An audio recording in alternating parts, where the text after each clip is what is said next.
All of you and all of you are incredibly powerful people because we have the ability to win races in life. And what will help us get to the finish line a lot better, a lot more successful than otherwise, is if we already feel as if we have won the race before the race even starts. Thoughts become things. If you get nothing else from this presentation, get this. Consider the possibility of this. You're a creator. You create. You were put here to create.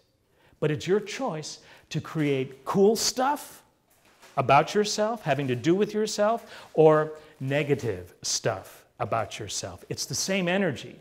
It's the same energy that you choose to think positively about yourself or choose to think negatively about yourself. So you're in the driver's seat there. Which direction do you choose to go? And then when you go into the negative direction, it's all about being aware that you're there and then doing whatever it takes to snap yourself out of it. Now is the only moment there is, right? If not now. If you're not going to choose to do it now, then when? Tomorrow, the next moment ain't here. This is the only moment we have. You have a variety of amazing choices available to you as to where you want to go in this present moment. It's up to you. Steer your ship to where you feel and know it needs to be. We, in elementary school, let's see, it ended in 5th grade, where I went to school, a suburb of New York City in Westchester. And we had an amazing music teacher, Mr. Ravosa, still around. This guy, for a music school teacher in elementary school, would write his own Broadway shows. And they could have been on Broadway. He was that talented.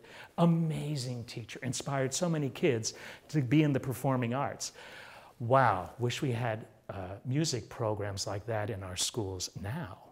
And so Mr. Ravosa, in 5th grade, wrote a musical version of Alice in Wonderland. And he wanted us to audition for it. And so I auditioned, terrified, but I don't know what happened. I got the role of the White Rabbit. And this was very exciting for me, and that he even wrote a song for me to sing. Now, somebody who could not speak in front of 2 people, now I was asked to act in front of tons of people because the show, when it opened, was going to run for 4 nights. Big deal. And not only that, but one of the kids in school, their father was a producer for the Ed Sullivan Show. And so Ed Sullivan was going to come to the opening night of this musical. And he was going to sit in the balcony. And so I thought, wow, this is incredible.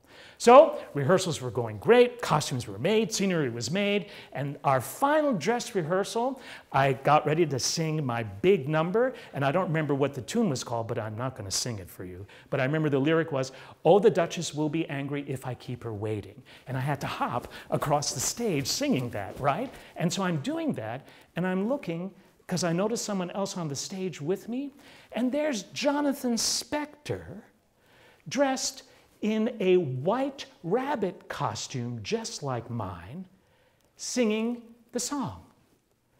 And I just was stunned because I didn't know that there was another White Rabbit in this. And so Mr. Ravosa, who was sitting in the orchestra pit, could see that I was stunned, and he stopped. And he goes, "Stop, everyone. Robert, are you okay?" And I said, "Well, yeah, Mr. Ravosa, why is there another White Rabbit?" And he said, "Oh, at the last minute, I decided to add 2 White Rabbits, so now you guys are going to be singing a duet. So you sing the first part of the song, and then Jonathan's going to sing the second part, and you guys can hop, and do all this great stuff on stage. It's going to be great." And I didn't want to show it, but I was deeply hurt. Why? Because I felt that I was not good enough, to carry the role of the White Rabbit myself. And that I must have been so bad that he had to ask Jonathan Spector, one of my arch enemies, to be the White Rabbit, probably #1. I felt like I was demoted to the White Rabbit #2. And that's how we left it. And I could see Ed Sullivan sitting in the balcony when we opened, and I'm thinking, oh, I just really wanted to just be the White Rabbit.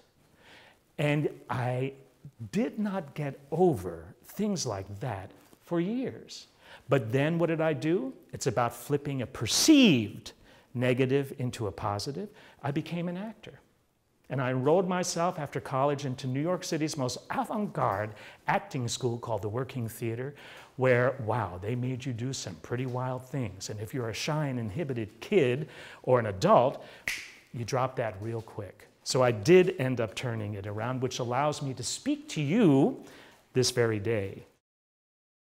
Please don't ever take for granted the incredible gift you have to get up like me and get people to feel something.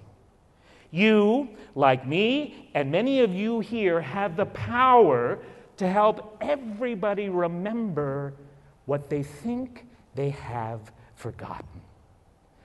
Don't get in your way. Be your own best friend and stand aside and let the message be delivered. We need to be lifted now more than ever, and you and you and you are all part of that deliverance. Live your life from here as opposed to here. Plan your steps, and then once you've seen where you want to be at the finish line, before that gun goes off to start your race, get out of the way and just take the steps to get there and know that they will get you to where you need to be.